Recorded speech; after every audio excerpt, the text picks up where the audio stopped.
just have a feeling this is gonna go somewhere I'm not gonna like. I should not have read this book. Will my psyche recover after this week? I don't think throughout my whole life that I will read a book that I dislike more than that one. Oh. Hello, how are you all? Welcome back to my channel. My name is Peyton, and I'm losing my voice. Oh, I'm losing my voice. I've sounded like this ever since I got back from Japan, which was 5 days ago. I started not feeling well the last 2 days we were there, and it kind of just carried over. Plus the jet lag, it's just like...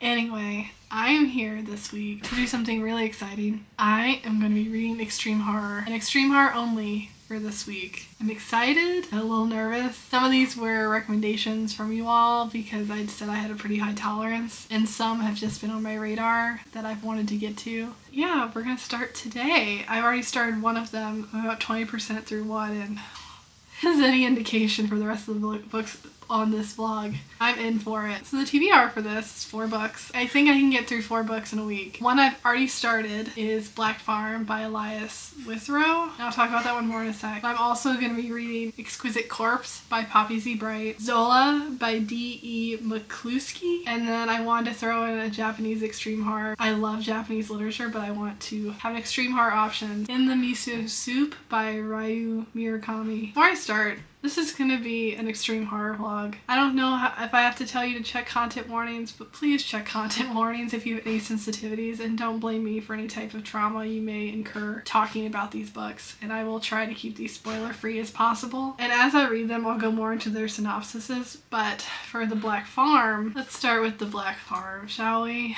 So I don't remember who recommended this to me or where I saw it, but the synopsis really drew me in. At the beginning of the book, a couple, Nick and Jess, who after the loss of their baby and a string of a bunch of other misfortunes, they decide to end their lives together. They want to just die in a loving embrace and go into a silent sleep, but that is not what happens. Nick wakes up in the Black Farm, which is not hell, but it's not any better than hell. It's a place where if you die by suicide, it is where you end up. So you don't go to hell, you don't go to heaven, you're in this hell-like landscape that the best way I can describe it is like the darker side of the Hieronymus Bosch painting. Not the garden side, but the really dark side. So he gets sent there and is immediately assaulted with all this hellish world and all these abominations. And I'm only 20% through. It's a little bit over 300 pages. And so much horrible stuff has happened. So much horrible stuff has happened. It's so horrible. It's like, imagine like this hellish landscape where the sky is constantly red, the clouds are black, the sun is dying, like this drooping, disgusting mass in the sky. And there's this ocean that's just black and red, but mostly black. And there's these giant monsters surrounding the island that are hundreds of stories high and move very slowly. And instead of heads, they have crosses. And from the crosses are the bodies of those who've tried to swim away from the Black Farm and escape the Black Farm, but they're doomed to hang by their necks and sway for all eternity on the backs of these monsters. Right? Holy shit. In this world, there are all these abominations, and the land or this place is ruled by something called the Pig. Because in this book, God and the devil couldn't decide what to do with, they call them suicidals, couldn't decide what to do with them, so the Black Farm was created, and the Pig is put in charge. And there's also these creations called the Pigborn that are like human monsters. I always think of like, when I was reading, I was thinking about this little guy, again, from like the Hieronymus Bosch painting, like just like disgusting creatures, and like basically it is a sadistic landscape. And if you die in this landscape, you are brought back again, and if you die, it's the same, you're still stuck in the Black Farm for all eternity. So Nick and Jess get separated, and Nick has been trying to find Jess through this nightmare place that he is in. It's actually really well written, at least the first 20%. Like, I'm so engaged and hooked. It's described so well that it's playing a movie. I'm not saying it's a pretty movie. Playing the movie in my head. Almost cinematic how it's written. It's written a lot like a screenplay and a movie. Like, I can see, smell, I almost said taste, but I don't want to taste this book. Oh, it's really good so far. That's this part where Nick got taken in by this creature called Muck, and he likes to have pets. And that's all I'm going to say right now. Pretty terrible chapters I just read through, but I'm about to go for a walk, and then I'm gonna come back, get all cozy as I can, and read more of this horrible book. It's not bad, it's just the content. It's a lot. The content is a lot. What am I getting myself into with this vlog? This is just the first book too. I'm 20% through, so hey, check back at you later. Hey there, it's been a few hours. I finished The Black Farm. Wow, I really liked it. I really liked it. A new horror favorite for sure. I don't know if I went into it with not very high expectations. I really didn't have any expectations at all, but this exceeded them tremendously. He's an excellent writer, and the story I thought was really well thought out and had really good pacing. I was flying through it. That's why I didn't really film that much, because I was flying through it, and so much happens. Like, it was so well written. I could visualize pretty much every part throughout, whether really violent or really disgusting. It was so vividly described. Besides, like, there's 3 or 4 scenes that are really brutal, I wouldn't say this is an over-the-top extreme horror. I just think it's a really well-written horror novel. That being said, it is still very violent.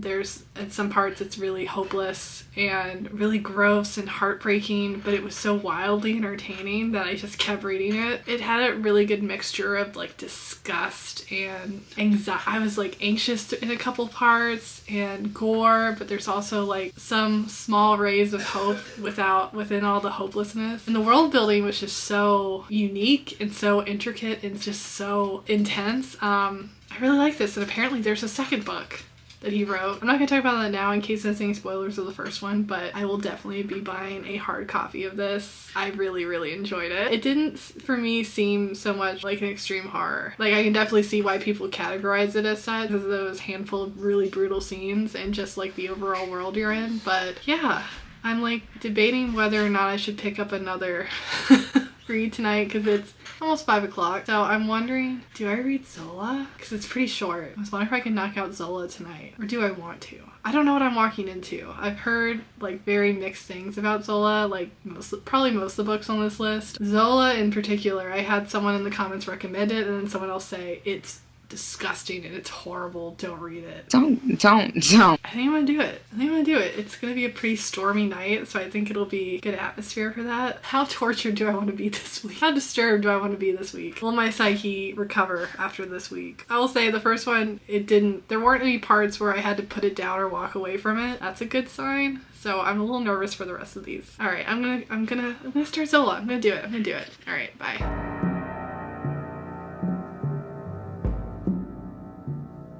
Okay, so I started Zola, and before I give you any thoughts, I'm going to tell you the synopsis. Zola is about a mother and son, Andrea and her son Gordon, and they have a very abusive husband-father named Anthony, who, as a cruel joke, names their son Gordon. Their last name is Zola, Gordon Zola. It's all like a cruel, mean joke against Andrea because she loves cheese and she's gained a lot of weight since their marriage, and it's his way of just torturing her, being mean to her, and she hates that his name is Gordon. The first 8 years of Gordon's life is them just living in this horrible, abusive environment. One night, Gordon divulges a secret to Andrea, what his father has been doing, and where all this extra cash is coming from. And it's... Y'all are right. I should not have read this book. It's 100 pages, a novella. I'm only 20% through, and I'm just like... Oh, y'all, I might have to tap out. I don't want to. This is pretty vile, and I'm only 20% through, and I know it's not going to get better. The Black Farm was a cakewalk compared to this so far. Oh, I'm just like, oh my god. All right, well, check back in when I'm done. I don't want to tap out. See you in a bit.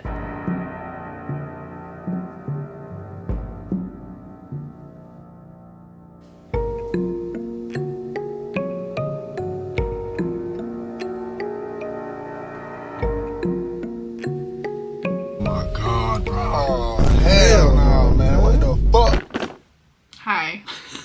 I finished Zola. Oh my god, it was so bad. It was so bad. It was probably the most disgusting thing that I've ever read in my life so far, up until this moment. And I like that the author's note, D. McCluskey, at the end, he's like, just so you know, I hate this story. I hate that I came up with it. The whole book, whole 100 pages are awful and disgusting. But as I was reading it, I was just like, how the hell can somebody think of this? Like this comes from someone's brain and they wrote it down and published it.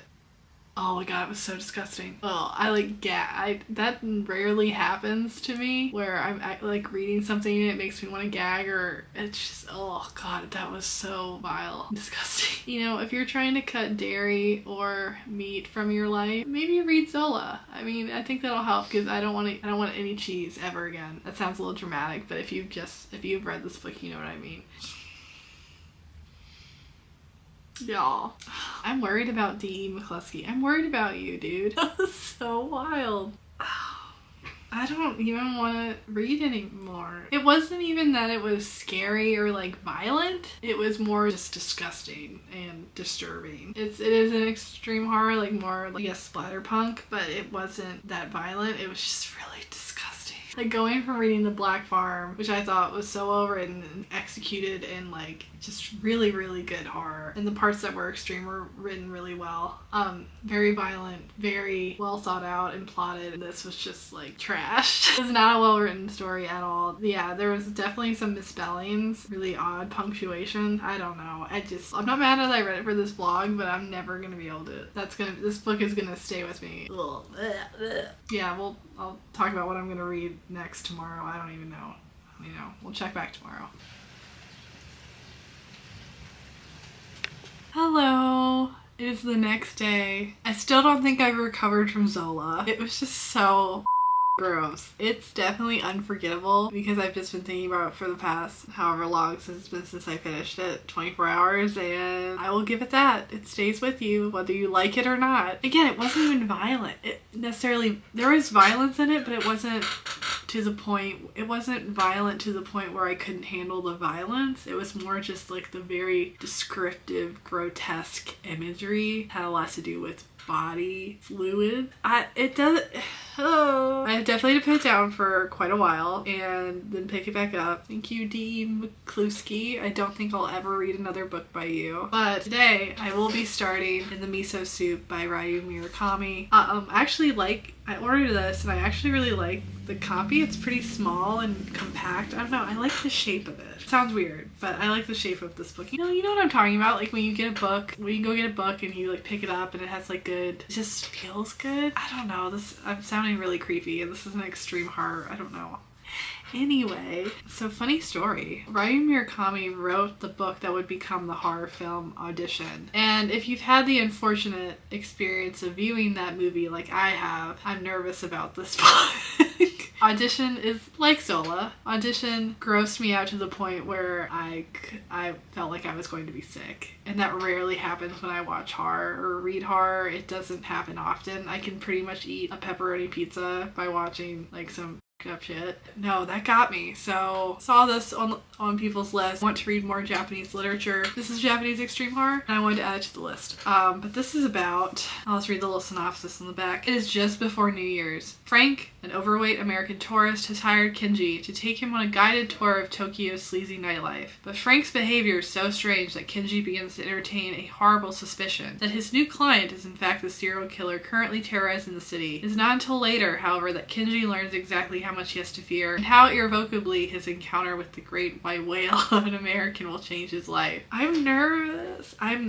think I'm more nervous about this than Zola. I heard Zola was gross, but I was just like, how bad can it be? It's bad. So if this made people's list and I've seen Audition and I know what his mind is capable of, I'm a little nervous. I'm starting this tonight. My work day's almost done, so I'm going to start this very soon. A little bit over 200 pages, so it's not that long. And I'll check back when I have an update. Hello, it is the next day because I started reading and I started to fall asleep. It's a week and being back from Japan and I still don't feel 100% jet lag wise. Oh, hi Rosie. Want to say hi?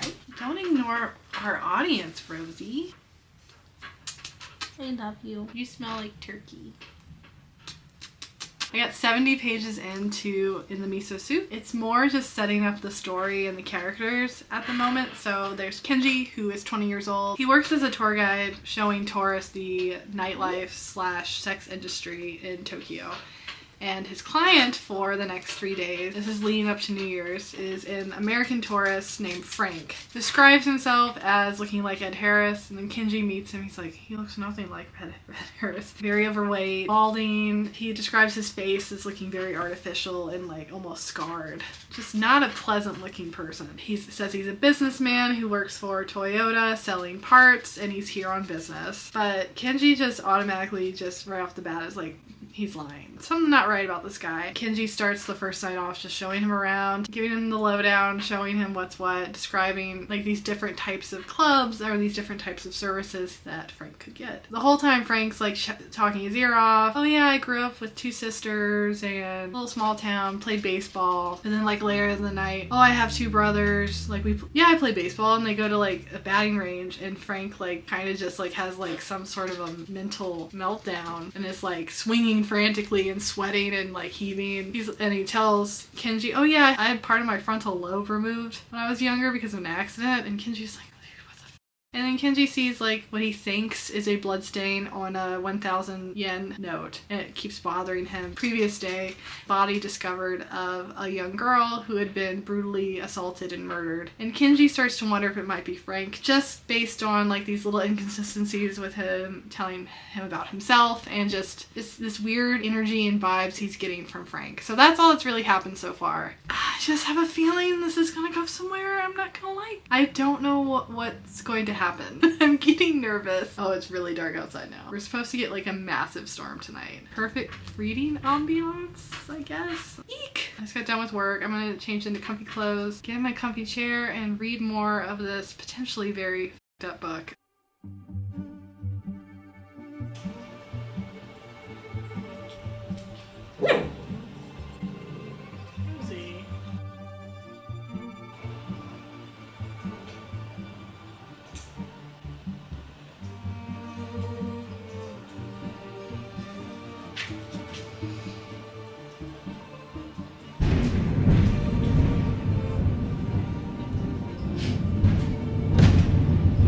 Hello! I finished the miso soup. I liked it, I think. Reading this book gave me such an odd feeling. Like, I felt really stressed and tense and a little paranoid while reading it. Is there such thing as literary extreme horror? You know, like literary horror, where it's like, I don't know, this was just so well written. I tabbed a bunch. It gets wild. The plot is very slow paced, and it builds, and that when it's finally released, it's so abrupt and shocking, wild, and I was like, you know, I didn't know where this was gonna go. I thought I had an idea of where it was going, but I really didn't. The part I didn't like about it, that after the tension is released during this one very violent scene, it just feels like a little meandering. The last half of the book kind of feels very meandering. I still really liked it though. Even though I didn't like that about it, I liked it. The ending I thought was good. I don't know. I think I have to sit with this one for a little bit. I don't know how to rate it. I definitely liked it more than Zola. I don't think throughout my whole life that I will read a book that I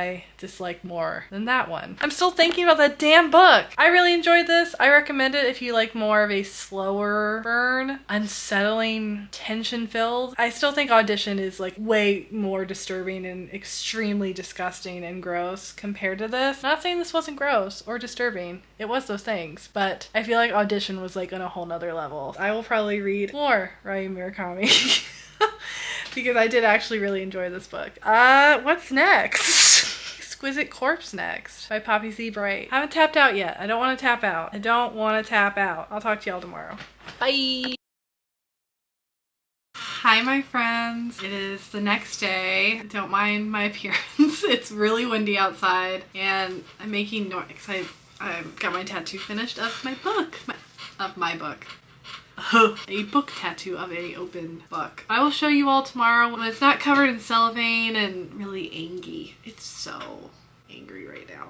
I don't know why this spot hurt. I don't remember because I have this side done too, but I don't remember this one hurting so bad. I've been well experiencing tattoos. I think I have 15, 16. I have my legs done. I got my spine done. Like I have all my arms done, tops of my thighs. And this one just smarted. I felt like such a wimpy baby. I wasn't like jerking or anything, but I was just like, Owie. But I wanted to give an update. I'm like 20 pages into Exquisite Corpse. The beginning of it, I was reading it, I was like, why does this, all these details sound familiar? But hold on, let me tell you what it's about. Exquisite Corpse. Hi, this is Editing Peyton. I just realized as I'm editing that I never really gave you a full synopsis of Exquisite Corpse. I kind of went on my own little tangent there. Basically, like, summarize the Goodreads synopsis. It is about a serial killer in London called Andrew Compton, and he feigns his own death and makes his way to the United States, specifically Louisiana and the French Quarter, in the mid-90s. There he joins forces with the local serial killer named Jay, and they both have very similar interests and proclivities and taste. They're very inspired by each other. Then they set their sights on a American Vietnamese runaway, I think he's 18, 19, named Tran. And that's really all this says. Yeah, back to the video. Follows a serial killer named Andrew Compton, who at the it's like one of the first sentences of the books, he's killed like 17 young men and boys, and he's kept them in his house, and he'll go to work and come back, and the body will be there, and stuffing them in the floorboards in the cupboard. And he's in London at first, or Britain at first. I was like, why do all these details sound so familiar? And so I googled Exquisite Corpse, Dennis Nielsen. Oh, it's inspired by, Exquisite Corpse is inspired by the serial killer Dennis Nielsen and Jeffrey Dahmer. It also came out in the 90s, 1996. I'm not going to talk about, I mean, everyone knows about Jeffrey Dahmer. There's not much more I could add to the story. Dennis Nielsen is a very interesting case. There's quite a few podcast episodes about him and his case. Yeah, definitely one of the most disturbing up cases that I listened to or heard about. It doesn't dissuade me from reading Exquisite Corpse. I'm glad I know that going in. I mean, if it's just what I know about those cases, which is a lot, and if it's just revisiting the details of the Dennis Nielsen and Jeffrey Dahmer cases, or is it going to be more than that? I'm very curious right now. So yeah, like I said, I'm only like 20 pages in, so I am going to make some dinner and then pick that back up. Out of the ones I've read for this vlog, this one's the most famous, the most well-known. It's on everyone's list.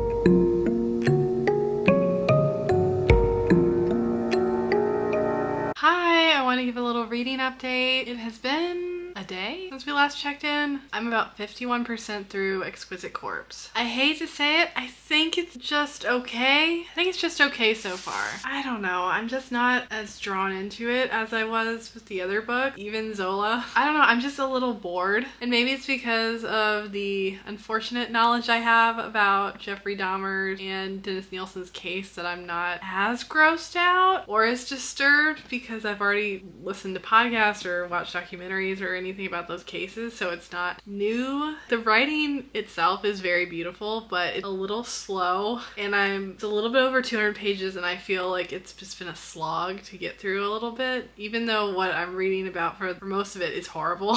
It's pretty horrible, but it's written in a way where I'm just kind of bored, if that makes sense. Yeah, I don't know. Maybe this is a case of a book being very overhyped for me. I don't know.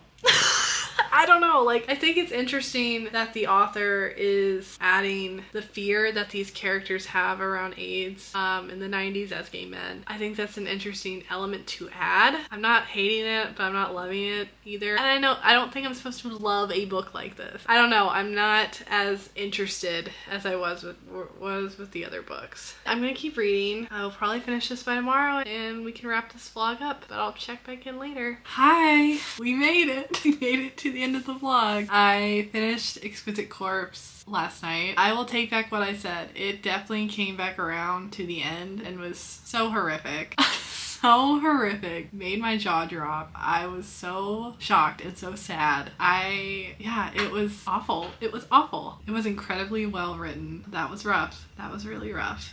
But I made it. Tap out, even though that one, in the moment I was reading, I was like, I don't know if I can keep reading this. This is just too much. This is just too awful. I'm not gonna talk too much about it because I feel like I will get into spoiler territory. It's on a lot of people's list for a reason, and now I know why. I made it. I'm done. I'm done. So I'll quickly recap. The Black Farm by Elias Withrow. Really like that one. A new horror favorite. Definitely gonna get a physical copy and read the second one. Zola, one word. Gordon Cakes. That is all. Next, I did In the Miso Soup by Ryu Murakami. Really enjoyed this one. Also, really horrible. Really horrific. Really well written. And then Exquisite Corpse. it was a lot. My thing with Exquisite Corpse, I think for me it would have been a 5-star book if I hadn't had the knowledge about Jeffrey Dahmer and Dennis Nielsen. And if you go into this book without knowing anything about those two, first off, good luck. You're in for it. It would be a much stronger book if they'd been more original characters. I don't know how. I think tried to make them have their own personality and own like more of this artistic side to them, but I don't know. I think there was just too much taken from the inspiration material for me. I couldn't get past it. This video has helped a lot with learning what type of extreme horror I like and what type I don't like. I don't think I'm the type of reader who likes the more disgusting, like more like not even violent but more just gross out extreme horror. Like it's weird because there is some splatterpunk I do really like. If you can think of any extreme horror authors or books that are more like David Sodergren or Christopher Triana, I'll talk about it in my May wrap up, but Megan Stockton, I just read Blue Jay and that was really good. Any of those authors who like more books by them or any books like that have that similar type of reading experience that you think I would like, let me know down below. Have you read any of the books that I read during this vlog? What did you think? Did you hate them? Did you like them? Did you make it through them? Let me know down below. I think I'm good in extreme horror for a bit. I think I'm gonna go read some either romance or fantasy for the next few weeks to recover my sense of self a little bit. As always, thank you so much for watching. Thank you so much for clicking, and I'll have a new video for you soon. Bye!